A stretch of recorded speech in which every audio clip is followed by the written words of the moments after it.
Guys अस्सलाम वालेकुम। आज तबीयत बिल्कुल ठीक नहीं है, आपको आवाज़ से भी लग रहा होगा। और आज हमारी दावत है खाला के घर पे और आवाज़ मेरी बहुत ख़राब हो रही है। तबीयत मेरी बिल्कुल ठीक नहीं थी। सुबह भी मैं डॉक्टर के गई थी और अहमद मुझे घर छोड़ गए थे तो मैं सो गई थी। और एक अलग लेवल की बस ऐसी टेंशन होती रहती है मेरे को, पता नहीं क्यों। तो चलो मैं आप लोगों से रेडी होके मिलती हूँ। तो गाइस अस्सलाम वालेकुम। मैं आ चुकी हूँ अपनी खाला के घर पे और आज मैंने आप लोगों को बताया था कि मेरी तबीयत सुबह से तो ऐसी थी पर अब थोड़ी ठीक है, अल्लाह का शुक्र है। तो मैं आ गई हूँ और अब पहुँचे भी हम यहाँ पे 8:30 बजे। तो अभी हमें आए हुए कितना टाइम हो गया, 9:30 लक्की आधा घंटा 1 घंटा हो गया है ना। और ये रही खाला मेरी। तो गाइस अभी अभी जब मैं आई हूँ तो अभी ना फ़ोन आया था थोड़ी देर पहले किसी का, मेरी खाला के पास ही आया था, मेरी मामी की लड़की का फ़ोन। तो जो मेरी मामी के मामू है ना, उनके बेटे का भी इंतकाल हो गया है। तो आप उनके लिए दुआ कीजिएगा, उनकी मग़फ़िरत के लिए दुआ करना। और बस ऐसा तो कुछ था नहीं क्योंकि इतने अच्छे खासे जवान हैं वो, बिल्कुल एकदम ऐसे जवान ख़त्म हुए हैं ना बहन, इतनी उम्र नहीं थी उनकी। और अभी उनके छोटे बच्चे भी हैं। और अभी अभी आपको मैं एक बात बताऊं कि उनकी अम्मी अभी 10 से उठी भी नहीं है। तो अब उन्होंने एकदम से अपने बेटे का इंतकाल देख लिया। तो आप सोच सकते हो एक माँ पे और एक बीवी पे, उनके बच्चों पे क्या गुजरती होगी। तो इसलिए आप उनकी मग़फ़िरत के लिए भी दुआ कीजिएगा। और बिल्कुल अभी अभी मैं आके ही बैठी थी, 15-20 मिनट के बाद मेरे यहाँ पर फ़ोन आ गया, बस पानी पी के बैठी थी मैं। तो आप लोग सब जो है ना दुआ करना उनकी मग़फ़िरत की, और हम लोग भी दुआ करेंगे। आज आप लोगों को ये वाला काम दे रही हूँ मैं दुआ करने का। आज आप किसी के हक़ में दुआ करेंगे, कल को लोग आपके हक़ में भी दुआ करेंगे और अपने हक़ के लिए भी दुआ मांगनी चाहिए। तो इसीलिए मैं आप लोगों से यही कहूँगी। और अभी अभी मैं आई हूँ तो हो सका तो आज मेरा ब्लॉग ज़्यादा लंबा ना हो, क्योंकि हमें तो यकीन हो नहीं रहा। फ़िलहाल बहुत देर हो गई, मेरे पेट में दर्द हो रहा है, इनके भी हो रहा है, क्योंकि इतनी जल्दी ऐसे कोई उम्मीद नहीं थी यार कि। और अभी जो है ना क्या कहते हैं, और जो है ना अभी मेरी खाला अपनी चाची अम्मी को और उनको सबको नीचे बता कर आई हैं, क्योंकि रिलेटिव में है तो सभी जानते हैं, रिश्तेदारी में है। तो मतलब सभी बहुत ज़्यादा अफसोस कर रहे हैं और एकदम से मतलब आप लोग खुद सोच सकते हो, यकीन नहीं हो रहा। ये तो खैर ऐसी बैठी हुई इतनी देर से, इन्हें भी खुद ऐसी अफसोस सा हो रहा है, क्योंकि एकदम से हमें उम्मीद तो ये भी नहीं थी कि मतलब ऐसा कुछ हो जाएगा। अभी फ़ोन आया कि बताओ वो अपने लिए कुछ स्लीपर वगैरह ख़रीदने गए थे, चप्पलें ख़रीदने गए थे, और बस आकर ऐसे बैठे और उसके बाद उनको अटैक आ गया। खैर मौत तो बहाना है, ये अटैक, खांसी, नज़ला, बुखार, ये सब जो है ना एक बहाना है। और हर इंसान को एक न एक दिन जाना तो है ही। तो इसी वजह से जो है ना मैं आप लोगों से यही कहूँगी कि आप लोग जो है ना जब भी रात को सोया करें तो सबको माफ़ करके सोया करें कि अल्लाह हमसे गलती हो गई, हमें माफ़ कर दो। और अगर किसी ने हमारा दिल दुखाया तो हमने उसे माफ़ किया, क्योंकि आज के टाइम ना ऐसा चल रहा है, किसी को किसी भी मौत का भरोसा नहीं है कि कौन सोता रह गया, कौन सुबह उठ जाएगा, और कौन, किसी को कुछ नहीं पता। एक एक सेकंड का, मिनट छोड़ो सेकंड का भी कुछ नहीं पता।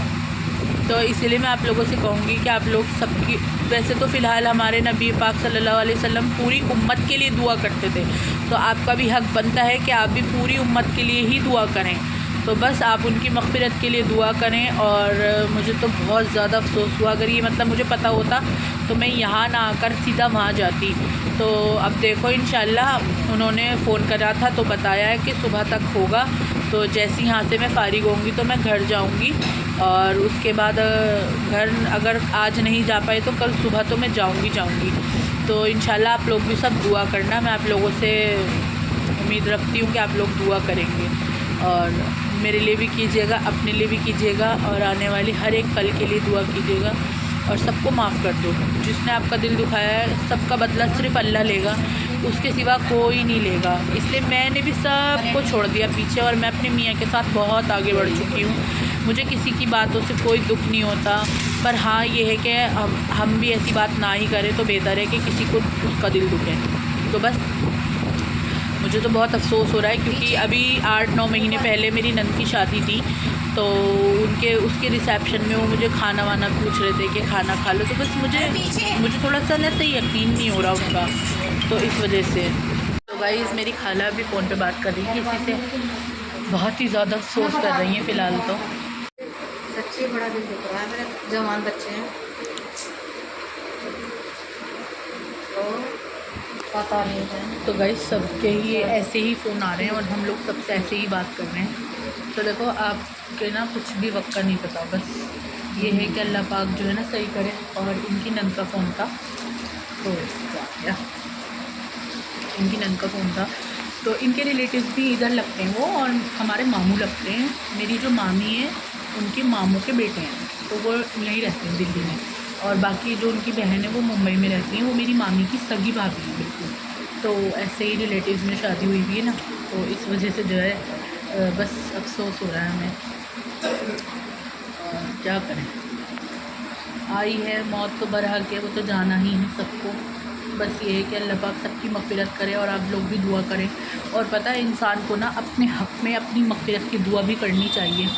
लोग कहते हैं ना कि मौत तो बरहक है, वो तो आनी है, वो तो आनी ही है, सही कहते हैं। पर अपनी मौत के लिए भी दुआ, और अपने लिए भी जो हम लोग अल्लाह कहता है ना कि कुरान पढ़ो, यासीन पढ़ो और ये दुआएं करो, जो भी मतलब अल्लाह पाक कहता है, नमाज़ें पढ़ो, ये सब हम अपने लिए पढ़ते हैं। क्योंकि हम दूसरों के लिए सिर्फ़ एक सिपारा, एक कुरान, हसद यही पढ़ सकते हैं बस। हम किसी को अपनी नमाज़ें नहीं दे सकते ना। तो इस वजह से जो है ना, आप लोग ऐसे दुआ कीजिए, और दुआ नमाज में भी दुआ करें कि हम नमाज़ तो दे नहीं सकते, पर नमाज में दुआ तो मांग सकते हैं। और दूसरा, उनके लिए बख्शे कुरान शरीफ। पर ऐसा ना करें कि मतलब हाँ हाँ हमारा बोल नहीं था, उससे हम नहीं पढ़ेंगे उसके लिए। अगर आप उसके लिए पढ़ोगे ना, और आपके वक्त कोई नहीं होगा पढ़ने वाला, तो अल्लाह आपको उससे डबल अजर देगा। तो आपकी बख्शिश ऐसे भी हो सकती है। इसलिए अपनी बख्शिश के रास्ते खुद ढूंढें और अपनी बख्शिश खुद कराएं अल्लाह से। आपकी बख्शिश कराने कोई नहीं आए। तो चलो अब थोड़ी देर बाद खाना वाना लगेगा। चाय वाय हम पी चुके थे, बस मन तो बिल्कुल भी नहीं हो रहा था मेरा खाना वाना खाने का। मैंने बाजी बोलने लगी, यार इतना मैंने सब कुछ बनाया है। तो मैंने कहा चलो कोई बात नहीं। फिर भाई भी आ गए हैं, और मैं 8 बजे आई थी, 10:30 हो गए, भूख बिल्कुल नहीं थी। फिर भी इन्होंने मुझे नाश्ता पानी करा दिया था, और फिर बस मैंने चाय पी थी। बाकी कुछ खाने पीने का मन सा नहीं हो रहा था। पर अब तो भाई खाना तो है ही, और इंशाल्लाह मैं कल सुबह तो ज़रूर जाऊँगी। तो चलो आपसे मिलते थोड़ी देर में। हालांकि यहाँ पर नारी दम ले रही है, चिकन फ्राई और इसके अंदर है, और बाकी अभी जो है ना मतलब यही सब उन्होंने बनाया। चिकन फ्राई बनाया, नहारी बनाई है, और कबाब, रोटी और कोल्ड ड्रिंक जो होती है। तो बस देखो फ़ोन फिर बाहर छोड़ के चले गए दोनों।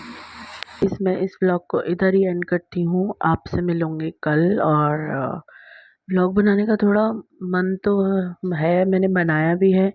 बाकी आपको मेरी वीडियोस कल मिलेंगी, और उसमें थोड़ा फ़न भी है, क्योंकि अहमद और मैंने कल बहुत मस्ती की है, तो इसलिए। और अभी आपको मेरी शक्ल कैसी लग रही है?